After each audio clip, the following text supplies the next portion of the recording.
The doors of the Oakage Police Department burst open as if propelled by destiny's own foot.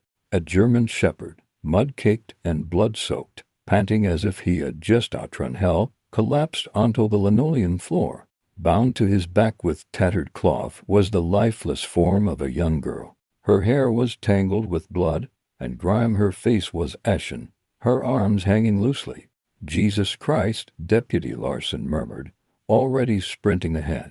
The dog let out a feeble snarl, a cautionary signal urging him to keep his distance. Even at the edge of ruin, it remained her protector. Sheriff Mason Cooper stood up from his desk, a chill creeping down his spine. "That's Ethan Mitchell's girl?" he asked. "Lily, 8 years old, has been missing for 72 hours. What about the dog?" Olson knelt down as paramedics hurried in. Cooper acted without hesitation. "That is Hunter." Time seemed to stretch as they carefully freed Lily and started to provide first aid. The dog's warm amber gaze remained fixed on her face. Not even as crimson pulled around his paws, not even as his breath became uneven. 3 tranquilizer darts had failed to subdue him. Only the divine understands the struggles he endured to bring that girl back. The atmosphere shifted as a woman clad in a black suit entered, shedding her raincoat. Her badge shimmered subtly beneath her FBI windbreaker. Agent Cassidy Reynolds cast a glance at the dog and murmured, "He's trying to tell us something." And with that, Hunter achieved the unimaginable. He rose once more. He faced the door, his body quaking with agony, and glanced back with a look that was clear even to the doubters. "Follow me." Hunter was more than a mere dog. Not to the Mitchells, not to Oak Ridge, and certainly not to Lily. He had been saved from a shelter 3 years ago. A weathered, stoic German shepherd bearing a notch in his ear and scars etched across his flank, reminiscent of a seasoned warrior. They claimed he was 5, yet he appeared older, as if he had already experienced more than most beings ought to. Ethan Mitchell didn't desire him. He hardly desired anything. At that moment his wife Mia had been murdered in their own home. Ethan, once a respected former Marine turned contractor, had drowned in grief, trading war medals for whiskey and losing himself in a fog of silence and guilt. He only agreed to keep the dog because Lily refused to leave the shelter without him. She walked right by the puppies and the lap dogs, kneeling before the weathered shepherd as if they were already acquainted. "This one," she said, "his eyes carry a sadness similar to my own." Thus Hunter remained. They grew to be inseparable. Lily shared her deepest secrets with him, confiding in a way she never did with anyone else. She gently brushed the dust from his coat and whispered her stories to him as they lay in bed. And when the nightmares arrived, bringing with them the haunting memories of the night her mother passed away, he was always by her side. Initially, Ethan steered clear of both individuals. The dog served as a poignant reminder of Mia. Ultimately, Hunter had been her companion long before the tragedy unfolded. The sole survivor, he attempted to shield her but fell short. In Ethan's descent into intoxication, that failure loomed as an unforgivable shadow. In a fit of blind rage, he abandoned the dog at the shelter. Lily was the one who returned him. It was Hunter who remained forever. The morning Lily vanished began like any typical Tuesday. Ethan hurriedly dropped her off at school, sealing their parting with a quick kiss and the familiar promise, "Looking forward to our meeting at 3." Hunter reclined in the rear of the truck, the tail wagged, eyes fixed on Lily as she waved farewell. Her affection for that dog surpasses everything, Mrs. Winters, her teacher, would later remark. It was evident she had a hard time trusting others, but that dog was everything to her. At 3:15, Ethan came back to collect her. The schoolyard lay silent, devoid of any presence. No Lily. She was collected early. The front office informed him that there was a family emergency. "Wasn't that you, Ethan, who sensed the earth shift beneath him?" "Absolutely. No one else is meant to collect her." In less than an hour, Sheriff Cooper had assembled search teams to scour the woods. As night descended, the FBI became involved, and Hunter paced restlessly, barking and tugging at Ethan urging him toward the trees behind the school. Ethan pulled him back, shouting, "Pull yourself together," as though the dog were simply being obstinate. "He's catching on to something," Agent Reynolds mentioned, but Cooper dismissed her. "We have specialized canine units. We don't require a companion with trauma issues." Ethan secured him in the laundry room. That night, Hunter's howl pierced the silence, prompting the neighbors to shut their windows tight. Consider subscribing to Heroes for Animals to discover more authentic tales of bravery, devotion, and the animals that stand by us when we need them most. This marks the start of something new. When Ethan finally arrived home after midnight, Lily was still nowhere to be found. The quest brought forth only shadows as he unraveled in the damp chill, seething with anger at the world. He swung open the door to the laundry room. Hunter did not rush towards food or water. He headed directly to the study, Mia's former office, a space Ethan had left untouched since the tragedy. The shepherd scratched at the door, whimpering and pawing. Ethan exclaimed, "What is wrong with you?" In his exasperation, he toppled a bottle of whiskey. The aroma enveloped the space as Hunter retreated, yet his gaze remained locked. Ethan gazed into those amber eyes and perceived something he hadn't encountered in quite a while. Neither fear nor defiance, only a subdued sense of disappointment. Just as Ethan was on the verge of unleashing his frustration once more, his phone buzzed to life. "Agent Reynolds, we found her backpack," she informed him. "Miller's Creek. Evidence suggests a confrontation occurred." As Ethan turned around, he found the front door swinging open. Hunter had vanished. By dawn, Hunter had already traversed 15 miles on weary paws. He had navigated streams, faced rugged hills, and explored every possible dead end the world presented to him. His nose guided him past the well-trodden paths of Oakage into an area known to the locals as Devil's Backbone, a realm of ancient caves, neglected mining routes, and eerie tales shared around bonfires. That night, concealed beneath logs and branches, he discovered a bunker. He discovered her, Lily. She was within, weeping in fear yet still breathing. Hunter was unable to access her through the solid metal door, yet he managed to press his muzzle against the narrow gap at the bottom. "Seeker," her voice was faint, "yet I knew you would come for me." She confided in him softly, sharing all her secrets in hushed tones. The scent of cologne lingered, a reminder of the man who had caused her mother pain. The window loomed high above, a barrier to her escape, while the plan to leave that very night weighed heavily on her mind. Hunter growled, his resolve firm, and without a moment's pause, he slipped into the shadows, navigating the narrow ventilation shaft that barely accommodated his frame. Somewhere down the hall, the guard whispered, "Blackwood wants her gone by midnight." Back at the police station, Agent Reynolds fixed her gaze on a blinking dot on the map, a new ping from Hunter's microchip, the one she had activated without informing anyone. She gazed. "Cooper," he discovered her. Lily's fingers stretched through the narrow opening beneath the metal door, trembling, dirty, and bleeding. On the other side, Hunter pressed his nose to the cold concrete, providing her with the only solace he could offer. "I was certain you'd come for me," she murmured. Hunter let out a soft, low whine from deep within his throat. The odor in that place was off.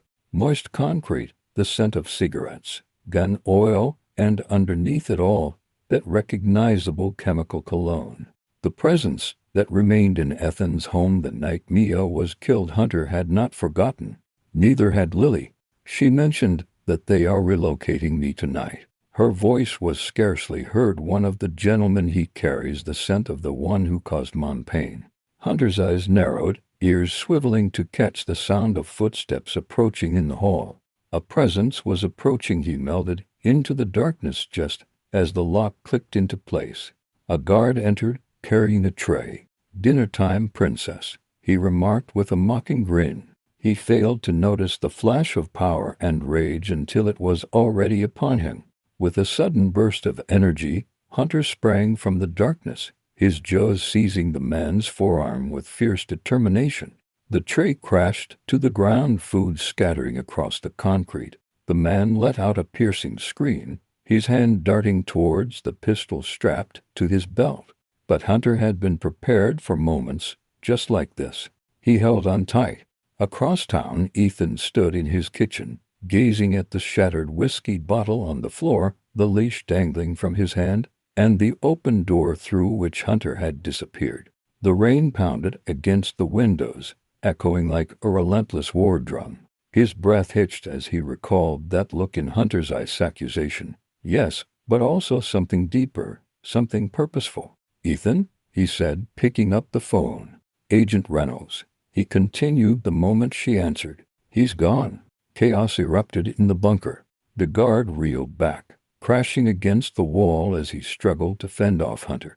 Additional shouts reverberated down the corridor. Lily seized the moment to quietly escape her room, her bare feet cold against the floor. "This way," she murmured, guiding Hunter toward the storage room that lingered in her memory from her first day in captivity. Inside, a narrow window loomed nearly 6 feet above them. Hunter hesitated beneath it. "You want me to climb on you?" The dog remained completely motionless. She clambered up his back, using his shoulders for support as she propelled herself toward the small window. Her fingers greased the latch. The door slowly creaked open. Refreshing air swept in. She squeezed through the opening and landed in the tall grass, her heart racing. "Let's go, Hunter." Yet the shepherd lingered in the shadows. The window barely accommodated his robust physique. Hunter let out a single, soft yet urgent bark. "They'll catch you," she said, tears streaming down her face. Hunter barked again, then turned to confront the shouts reverberating down the corridor. He intended to purchase her time. Lily dashed forward, not glancing back, not slowing her pace until she heard her name. "Lily!" She came to a halt. The sound of that voice. She twirled from the trees. Emerged Dr. Mia Andrews, Oak Ridge's cherished veterinarian, her lab coat still donned, and her vet bag casually slung over her shoulder. "Dr. Andrews." Lily inhaled sharply. "Hunter discovered my presence. He's still in there. They're going to hurt him." Dr. Andrews held up a hand. "It's okay, sweetheart. You are now in a place of safety." The woman knelt and started rummaging through her bag. "Are you hurt?" she inquired. "No, but Hunter, just let me check you, okay?" Her smile fell short of her eyes. Then Lily caught a whiff of it. "Cologne? Are you wearing the same cologne?" She retreated. "You have their scent." Andrews stood still, disbelief etched on his face. "What did you say? You're one of them?" Hunter's ears throbbed with the reverberation of yet another gunshot piercing the silence of the bunker. His shoulder throbbed with pain, yet he remained upright. He had lured them away, yet outside, Lily found herself alone with her thoughts. Suddenly, beams of light pierced the darkness among the trees. A voice called out from behind. "Lily!" Ethan Mitchell, drenched and muddy, raced through the muck, gripping a gun tightly in his hand. Just behind him, Agent Reynolds and 2 armed FBI agents appeared. "Hunter discovered me," Lily exclaimed. "He's still in there." Reynolds acted without a moment's pause. She lifted her weapon and aimed it squarely at Dr. Andrews, hands raised high, yet the moment had passed. The lady had already delved into her bag. Hunter burst forth from the tree line, colliding with her like a meteor.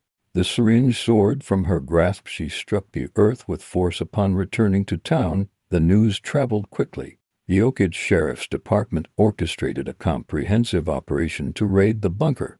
Dozens of agents swept through the forest, uncovering evidence of a meticulously organized trafficking ring. Yet, the beloved philanthropist and founder of the youth center, Blackwood, was nowhere to be found. Thus was his close-knit group. Only the foot soldiers were left, bleeding, arrested, and confused.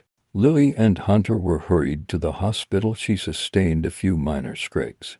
He was suspended in uncertainty. The waiting room of Oak Ridge Memorial resonated with an eerie stillness. Ethan sat in the corner, blood on his hands that wasn't his.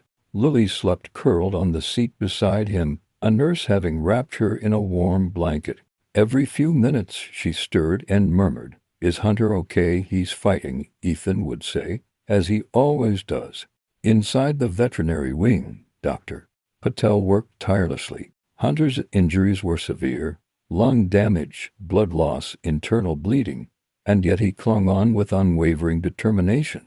He's not merely existing, the doctor whispered. He is opting to. After some time had passed, Lily found herself beside Hunter, gently caressing the soft fur on his ear. He was aware of her whispers. He always understood who caused pain to Mom.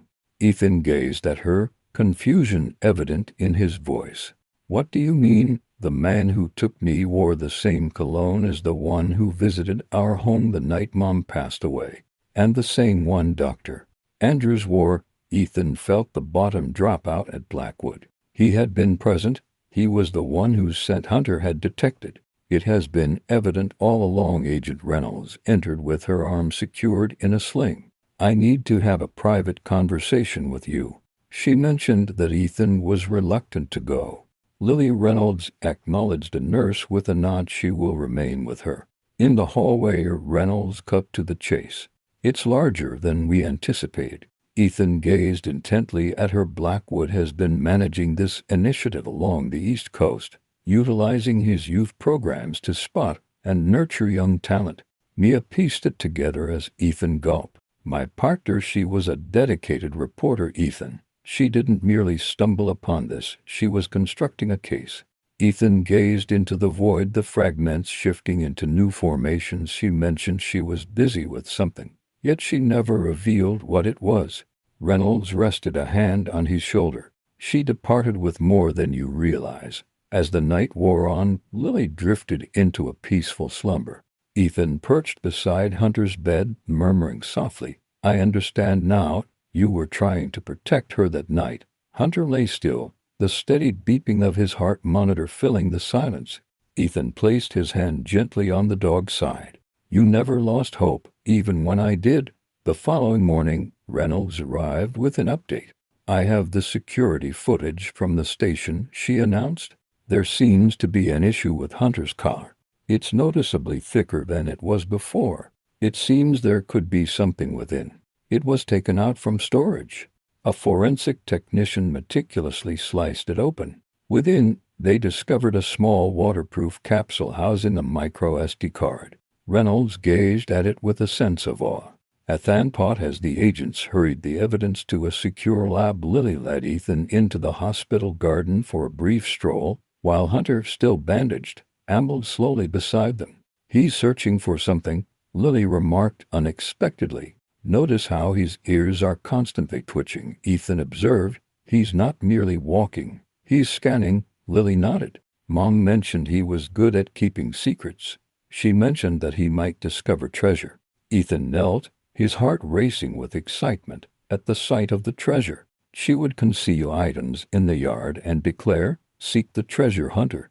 Ethan's breath hitched. Lily, he said softly, did your mom ever conceal anything in the pond behind our house? Lily tilted her head. I'm not sure. But Hunter would. Hunter's ears perked up at the mention of Mia's name. He was attentive. Ethan stood, feeling the urgency to make a call. The pond nestled behind Ethan Mitchell's house was hardly a sight to behold. A handful of cattails by the water's edge, a wooden bench decaying from the elements, surrounded by murky water that mirrored only the dull gray sky and lifeless leaves. It was silent, an eerie stillness where sorrow seeps in like fine dust. Yet that afternoon, something began to ripple beneath the calm. Hunter stood at the edge, his gaze fixed on the water, muscles taut despite the bandages wrapped around his side. Agent Reynolds remained low, observing him intently. Ethan responded with a firm nod, clearly confident in his decision. Lily mentioned that Mia used to train him here, hiding objects underwater and instructing him to find the treasure. Do you have any thoughts on the type of evidence that could be found down there?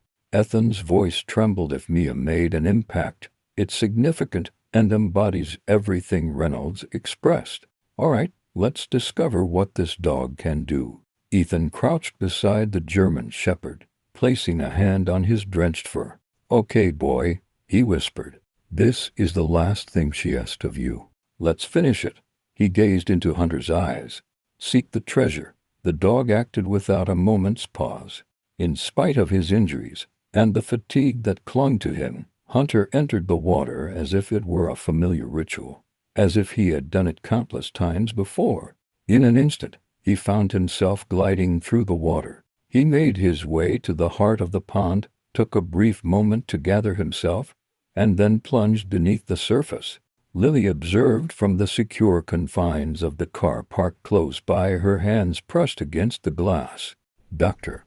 Patel sat beside her in the passenger seat, his gaze fixed anxiously on the pond. "Will he be all right?" Lily inquired. "He's doing what he was trained for," to which the doctor responded, "but he's pushing himself harder than any dog should, especially after everything he's already endured."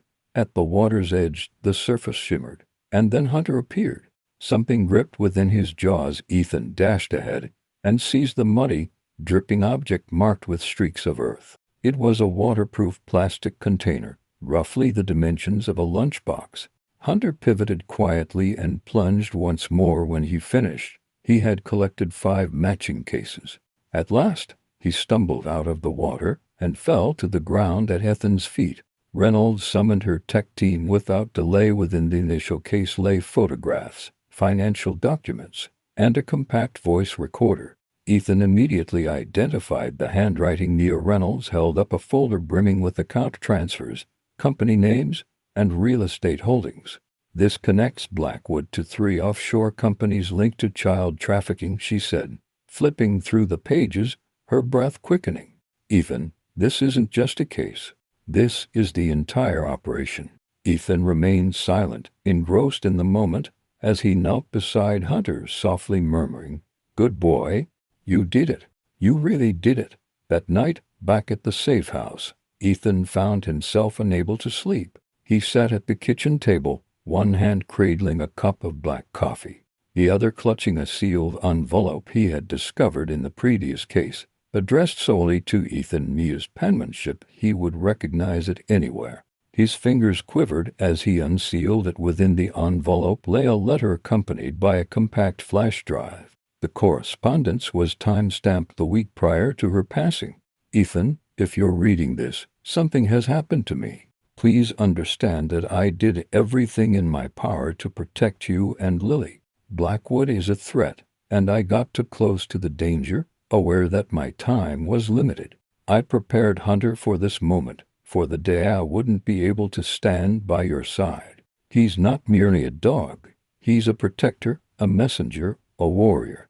But above all, he's family. Have faith in him, even when self-doubt creeps in. You possess more strength than you realize. I cherish you, and I adore our daughter. Protect her, and when the moment arrives, reveal the truth to them, Mia." Ethan gazed at the paper for an extended moment before carefully folding it and holding it close to his heart. The following morning, Agent Reynolds entered with weary eyes and new intelligence. Blackwood established communication. Ethan tensed. "What he proposes is a trade. Lily's safety in return for the original evidence. He believes we possess only duplicates. He is unaware that we have the pond cases."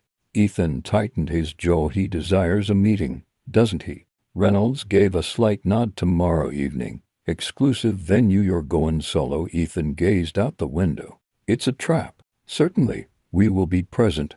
In the meantime, the tale had spread throughout the town.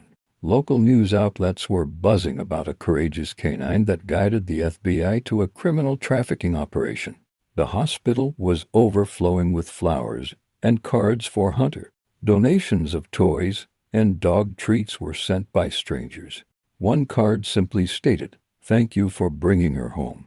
That evening, Ethan led Lily on a stroll around the farmhouse grounds. Hunter walked beside them, moving at a slower pace yet growing stronger with each passing day.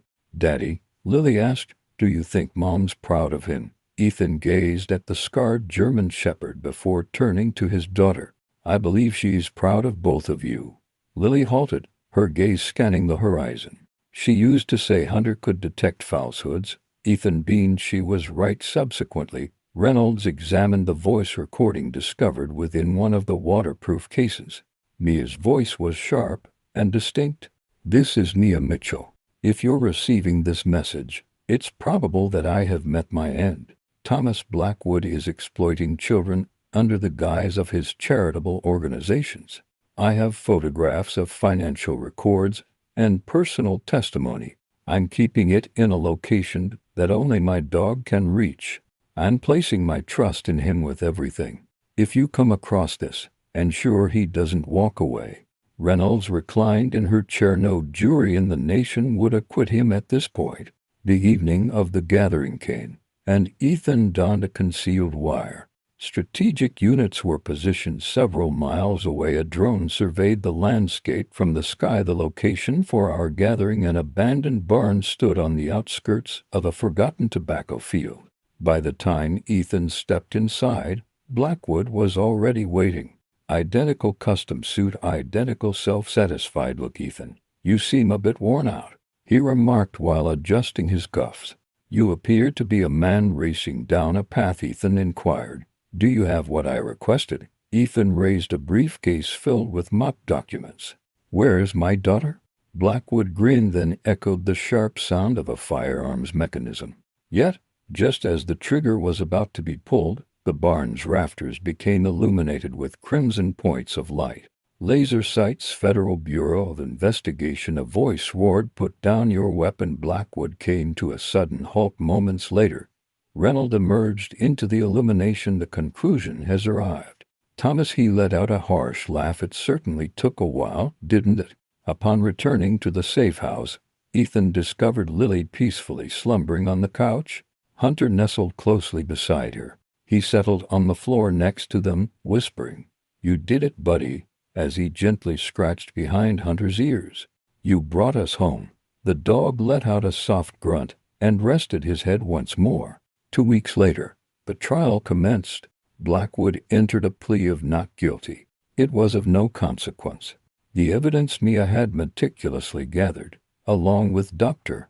Andrew's complete confession, solidified the case. He would never witness the light of day again.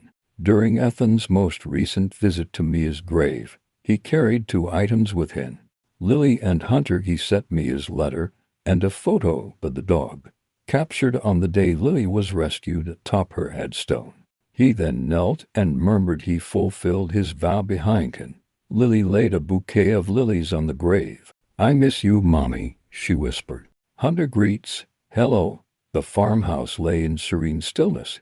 Excessively silent, Ethan had come to dread that particular silence, the sort that lingers oppressively after the tempest, yet just prior to something even more dire. He reclined on the couch. Lily rested peacefully on his shoulder, her tiny hand nestled into the fabric of his flannel shirt. Across the room, Hunter lay on a thick blanket, bandages still wrapped around his torso, yet his ears twitched with alertness even in rest. It had been a week since Blackwood's arrest, and the case had exploded across national news. Mia's name graced the headlines. Hunter was referred to as a miracle dog by anchors who were unaware of the full story, and Ethan had transformed into a symbol of something greater, a father who had lost it all and fought his way back. Yet his mind was far from the cameras or the trial. Instead, he was preoccupied with what Reynolds had shared with him earlier that day. "We believe someone warned Blackwood before the raid." She had stated it must be someone within our ranks, and that pointed to one conclusion: they still hadn't found safety. At 3:07 a.m., the glass in the back kitchen window shattered. Hunter's gaze snapped upward. Ethan's eyes snapped wide open. Not a single word escaped his lips. He lifted Lily effortlessly into his embrace and tumbled off the couch, gently guiding her to the floor behind the armchair. She stirred but remained silent, just as he had taught her. "Stay down," he murmured. The sound of footsteps echoed on the porch with a measured pace. The hunter emitted a deep, resonant growl, the kind that resonates from deep within a dog's chest, a resonance more ancient than words, more profound than dread. Ethan extended his hand toward his phone. No reception. The electricity had been turned off suddenly. The front door swung open. Bathed in the soft glow of the moonlight stood Thomas Blackwood, vibrant, liberated, and armed. "Hello, Ethan," he said nonchalantly, as if he were just dropping in for a cup of coffee. "You've got something that belongs to me." Ethan felt a parched sensation in his throat. You should be in custody. Blackwood grinned. Wealth can acquire numerous possessions. The passage of time shapes the quiet at times. It grants liberation. He entered, the hardwood groaning beneath his boots. Beside him stood Dr. Mia Andrews, pale and trembling, still clutching her vet bag as if it could offer her salvation. Ethan rose slowly, positioning himself between them and the couch where Hunter now stood, rolling with his hackles raised. "She's not going with you," Ethan remarked. Blackwood remained utterly unfazed.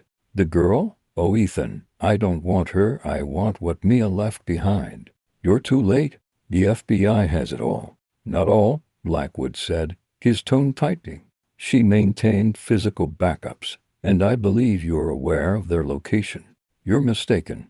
I don't believe I am." In the shadow of Ethan, Lily peeked out, and Daddy Blackwood's eyes sparkled with delight upon seeing her. "You should have kept her hidden," he said, raising the gun.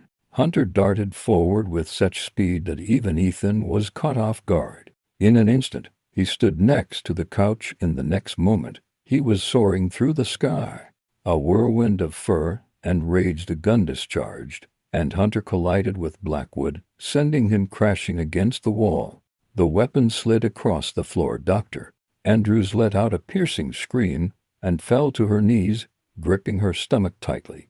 Crimson liquid oozed between her fingertips. Ethan lunged for the gun, but Blackwood reached it first. They grappled, exchanging fists, knees, and elbows.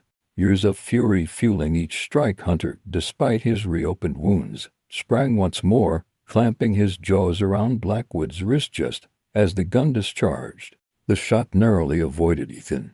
Lily let out a piercing scream. Hunter fell, the crimson liquid pooling rapidly around him. Ethan unleashed a fierce roar as he slammed Blackwood to the ground. This time, he let all restraint fall away. A strike followed by another, and another until Blackwood ceased to move, until quietness came back. Only now, it wasn't devoid of substance.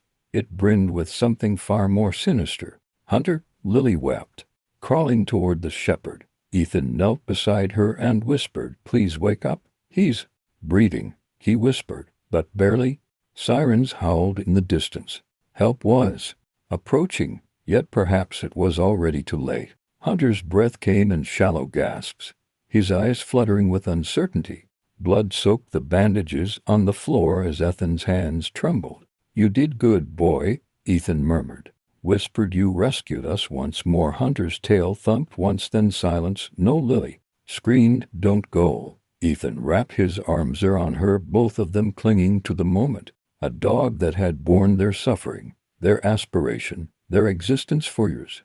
The sirens grew louder, drawing nearer, yet still not fast enough. 15 minutes later, the house was teeming with FBI agents as they swiftly cuffed Blackwood. Conscious paramedics attended to Dr. Andrews. She would pull through. Reynolds dashed and caught sight of Hunter and seized the radio. "We need a medevac for animal trauma in Richmond is a priority one." The medic shook her head, indicating he's not stable. Steady enough to proceed. Lily dried her tears and rose. "Indeed, he is." The girl who had once been mute now met the gaze of every adult with confidence. "My mom prepared him for this. He's feigning death. He's done it previously. He's merely biding his time until it's safe once more." Everyone stood still. Reynolds crouched beside her. "Lily, what did you say?" "He's not dying," she said. "He's concealed." Ethan locked eyes with the agent. "She's correct." An hour later, a helicopter descended. Down, Hunter was loaded onto a gurney, IVs in both legs, blood pressure precariously low. "Fred." Lily clung tightly to his paw. In the stillness of the air, she murmured to him, "You promised. Mom, you always stood by us. You fulfilled your promise. Now, it's my turn to honor mine. I'm ready to go. To get you home." At the Richmond Veterinary Trauma Center, the team was ready. They had prepared an operating. The room was stocked, canine blood cleared from every schedule. "He's critical," said the lead. The surgeon stated, "There are multiple reopened wounds and lung damage. He's in shock." Is there a chance for his survival? Ethan inquired. The doctor hesitated. If he weren't the dog he is, I'd respond with a no. Ours. The waiting room lay in stillness, broken only by the soft hum of the vending machine and the rhythmic beeping of the monitors. Back, Lily had drifted off in Effen's lap as Dr. Patel arrived with the necessary supplies. Reynolds delivered the updates. Finally, the surgeon emerged and Ethan stood there. How is he? The man removed his. He's alive. He made it through surgery. But the next 24 hours will be critical. Ethan glanced down at his daughter, who was still peacefully asleep. She had claimed he was playing dead. She might have been right, the doctor replied. I've never seen anything like it. That night, they were allowed to observe Hunter resting in a recovery kennel, connected to oxygen and enveloped in fresh bedding. His breathing was steady yet faint as Lily stepped in first. He opened his eyes. Hey there, buddy, she murmured. We're safe now. Hunter let out a gentle whine as she knelt down beside him. She rested her hand on his head. I told you, she said. You're not done yet. Throughout the city, the last elements aligned as Dr. Andrews engaged in conversation, and Blackwood's admission led to a crackdown by law enforcement, resulting in raids on numerous establishments connected to the trafficking network. Children were saved, and families were brought back together. Mia's evidence, including every file, recording, and photo, was made public, transformed into a national hero. Yet for Ethan and Lily, she represented something far more profound, woman who orchestrated plans for everything, the mother who readied her daughter even in death, the wife who had faith in a dog when no one else did. In the days that followed, Ethan remained steadfast, keeping watch beside Hunter's bed as he finally stood, and steady and slow. However, the staff erupted in applause when he called out once more for the first time. Lily wept not out of fear, but from the realization that the battle had come to an end and they had triumphed. The sun began to rise over the Blue Ridge Hills as Hunter took his first unsteady steps. His legs quivered. Though his muscles felt weak, he pressed on with unwavering resolve. Steady and determined, Ethan stood beside in the recovery kennel, a coffee cup cradled in one hand and the leash in the other. Lily sat cross-legged on the floor, holding her. You're doing it, she whispered. Good boy. Hunter paused and looked at her, and released a gentle exhale. It wasn't a bark. It lacked the force of strength, yet it conveyed a certain presence. Dr.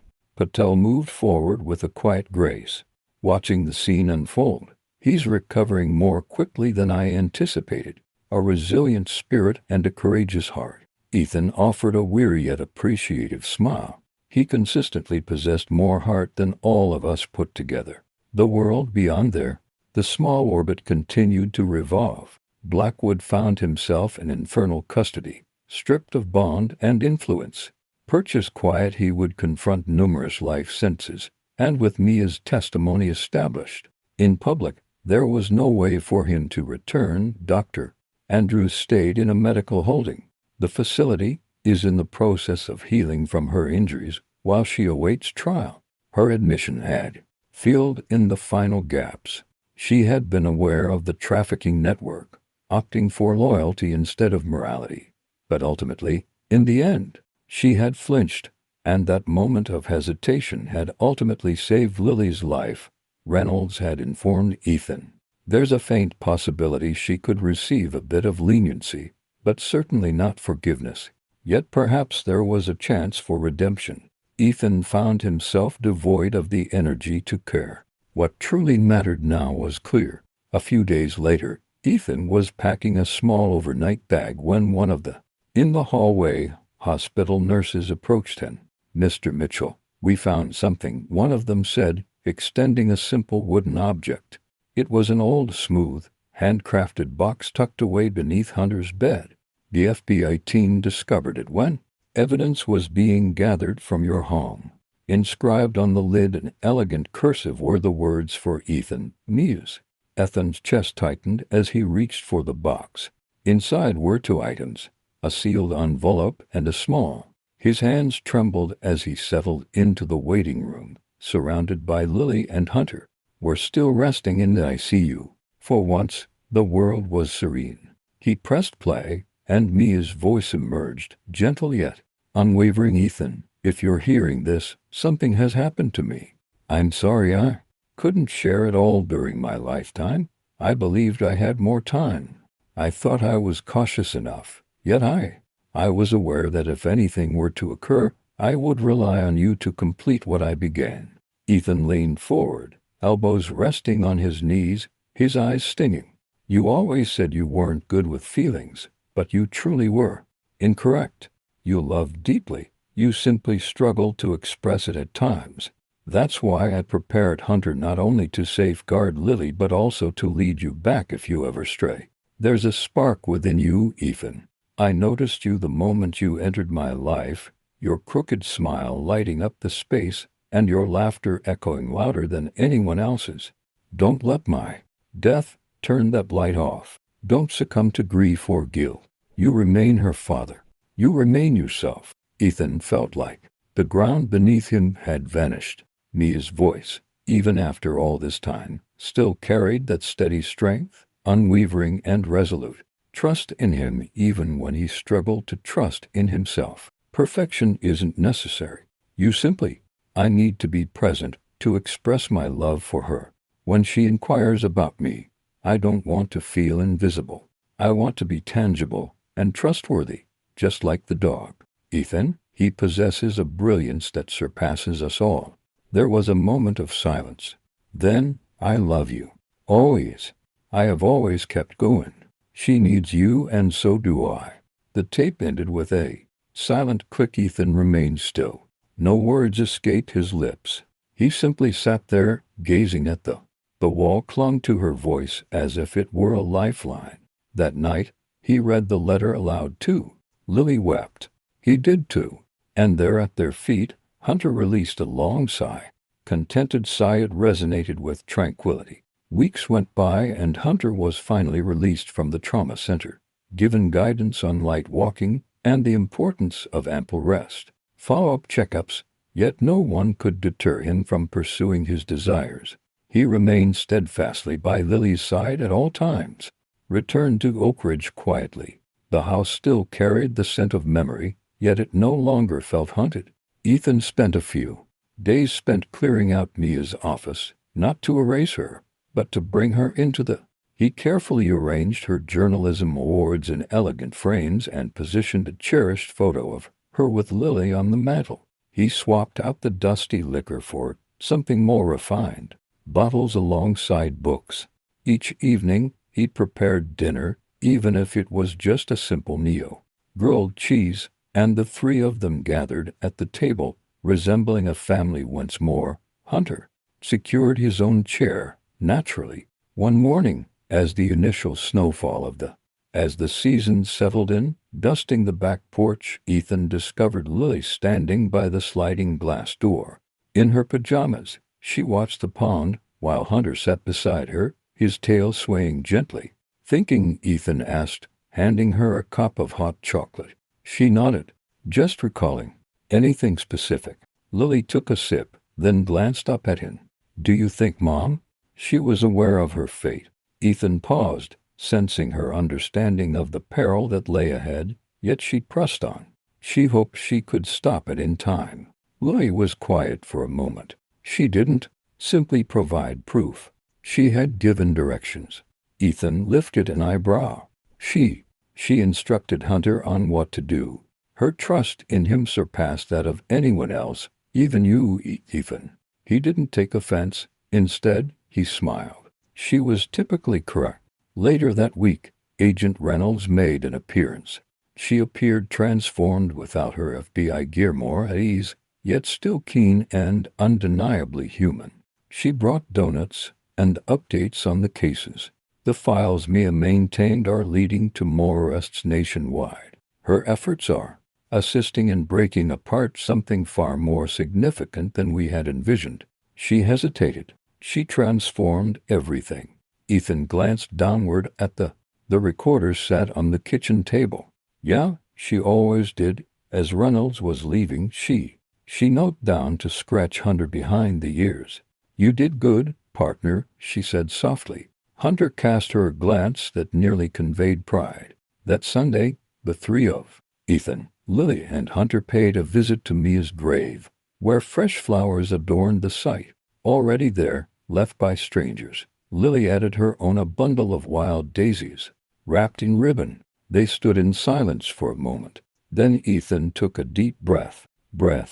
"I used to come here and feel nothing but guilt," he said. "I blamed myself. I blamed this dog. I shut down." He gazed at Lily.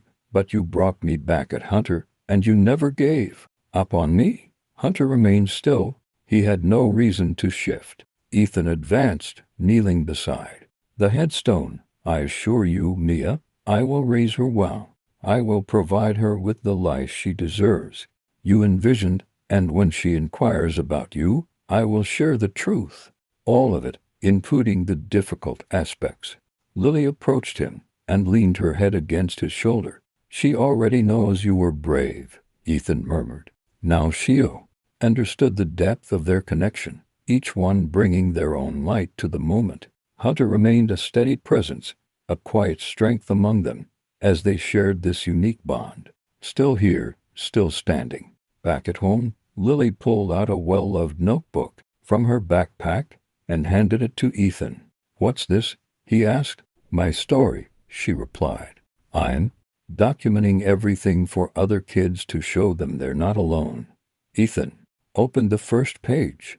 In careful handwriting it said, "My name is Lily Mitchell. I was taken, but I was never truly lost because someone always had faith in me. Because of a dog named." Hunter continued his search, fueled by the map my mom had left behind.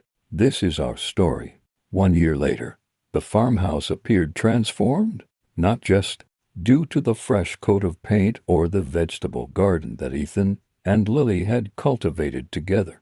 Not merely because of the porch now featured a swing, and the air felt different, lighter. It felt as though the burden of sorrow was gradually easing, one breath at a time. A full year had passed since they arrived. Hunter has returned from the trauma center after Ethan revealed Mia's last message. They opted to thrive rather than merely exist. And today was far from an ordinary day. Today was Hunter's retirement ceremony drew an unprecedented crowd to the small-town firehouse. Rows of folding chairs were filled to capacity, with neighbors, journalists, children holding signs that say "Thank you, Hunter," and even a few agents from the FBI.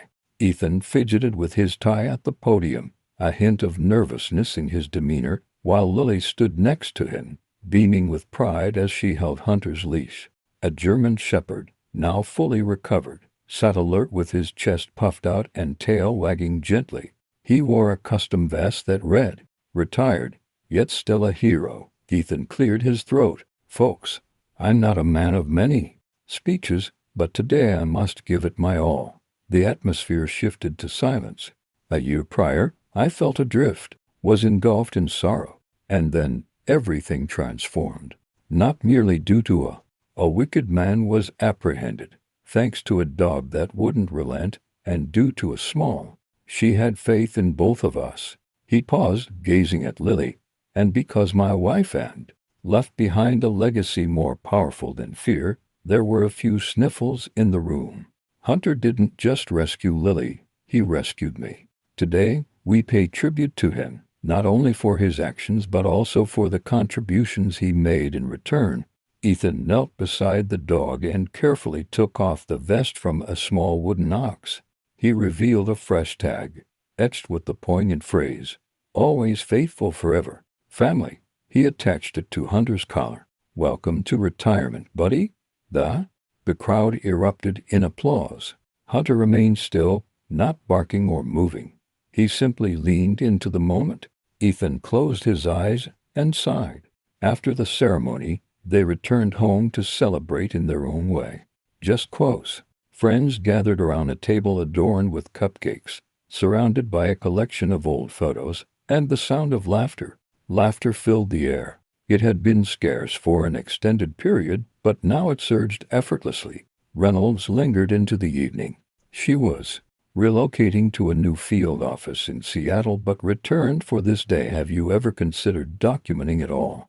Lower, she inquired of Ethan while sipping iced tea on the porch swing. He gestured toward in the kitchen. Lily was sharing her homemade storybook with two other kids. I don't need to, Reynolds said. She already is. Smiled, then I think you'll be just fine. That night, after everyone had departed, and the stars claimed the sky, Ethan sat in solitude by the pond, while Hunter lay beside him, his head resting gently on Ethan's boots. The water shimmered, reflecting the same pond where Mia had concealed the truth, where a battered dog had once swum through pain to bring hope to the surface. As Ethan pulled, he carefully unfolded the last letter he had written that morning, taking his time as he revealed its contents. Mia, you once mentioned that grief could either toughen someone or reveal their vulnerabilities. For a time, I allowed it to toughen me, distancing myself from others. I distanced myself, yet your voice offered me a path to return. Through Lily, through him. I wish you could see her now, so brave, so funny, so full of life. It can be painful at times, but in a way that's ultimately positive. I believe we're in a good place now, or at least I hope so. No, we will be all right. I appreciate your unwavering support and belief in us. He folded the letter with care, a final gesture, and let it slip into the water, carrying his thoughts away with it. Always, Ethan. Where it drifted momentarily before descending like a vow taken in by the soil. As the months passed, life continued to unfold. Lily embarked on her journey through 4th grade, eagerly joining the school newspaper. Released her debut work, How My Dog Saved the World, and May. Ethan started volunteering at the local shelter, rehabilitating troubled dogs just like Hunter once was. They constructed a new fence, planted sunflowers, and welcomed a rescue pup named Cody, a playful lab mix with so much personality, more energy than common sense. Hunter approved. He dedicated his retirement to sunbathing, patrolling the porch, and at times, when the night was overly still, curling up at the foot of Lily's bed, reminiscent of the past. On the anniversary of Mia's passing, a small ceremony was held at the pond. No speeches, no tears, just music, candles, and stories. Lily read from her journal. My mother often remarked that love isn't a thing you can lose, rather, it's something you cultivate over time. Initially, I found it hard to grasp that, but now I do. Because every time I look at Hunter, I see her love. Every time I share laughter with Dad, and I can feel it. Love never fades, it simply transforms. Ethan set a delicate wooden carving beside the bench, depicting a German shepherd with angelic features. Wings, accompanied by a plaque that reads, Mia Mitchell, Mother, Wife, Warrior. She illuminated the way. We trailed behind the glow. That evening, as they observed fireflies twirl across the fields, Lily leaned against Ethan. Do you think Mom's proud of us? Ethan smiled. I think she never ceased to feel a sense of pride. Hunter wagged his tail as if to concur with Lily, giggled. And do you think Hunter realizes he's a hero? Ethan playfully ruffled the dog's fur. Believe he understands the depth of his love, and that is what truly counts. Just one final thought before we conclude this tale. Thank you for joining us on this journey from the very beginning, howling to the last whisper of tranquility, for trusting in the connection shared by a girl, her dog, and a fractured father who discovered the restoration found within their affection. This narrative transcended mere peril or shadow. It was concerning perseverance, devotion, kinship, and optimism. We're eager to hear your thoughts. What would you do if your dog attempted to guide you somewhere? Would you choose to follow their lead? Without a doubt. Have you ever had a pet that seemed to understand you more than anyone else? Share your thoughts below. We will read every single one. If Hunter's story resonated with you, please share this video and leave a comment. Be sure to subscribe to Heroes for Animals for more impactful stories like this one from all of us. Thank you.